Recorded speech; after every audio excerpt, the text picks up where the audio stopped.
Regarding the feminist movement, what does the slogan "make the personal political" mean?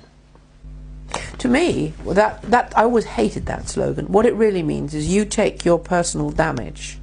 And one of the things was very obvious in those very early days of the women's movement, how many of the radical women leaders of the movement themselves had really disturbed backgrounds and were very, very violent.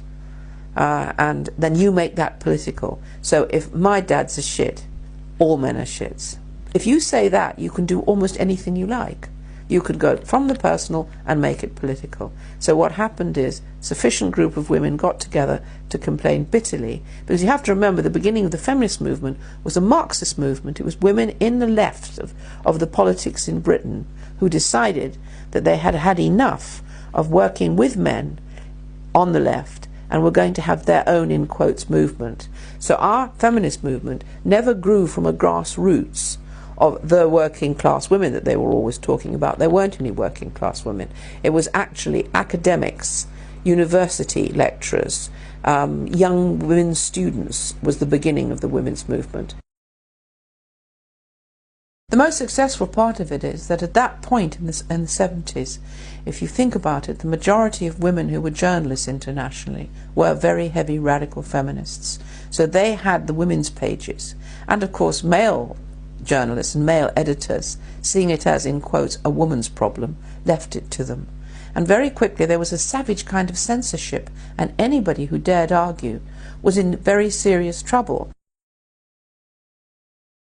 They were very, very highly organized Marxist groups of women of one sort or another. When I remember being horrified when I saw them storming the Miss World competition, thinking to myself, how can these women talk about liberation for women and women supporting each other, and then go and bully a section of other women that they don't like because they're doing something they don't approve of. Put a woman behind that camera! Get lost! Freedom! And outside, and this is in the press cuttings, there were huge demonstration with banners, and on the banners it said, all men are bastards, all men are rapists. And I asked the police, I went down and said to the police, if that was black men or Jews, you'd arrest those women.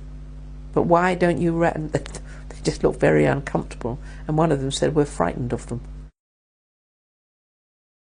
Over the 12 years that I was running the refuge, if I went to speak, there was screaming feminists outside. I tried to publish a book called Prone to Violence. We finally did get it published. But I had to have a police escort all around England, and there were death threats and bomb threats. And the final moment came for me after struggling for all those years, when the bomb disposal unit came to my house, because there was a suspect package, and said everything that came to me had to go to them first, because they were concerned about my safety and the safety of my family. And that's when I left England and went into exile for something like 15 years.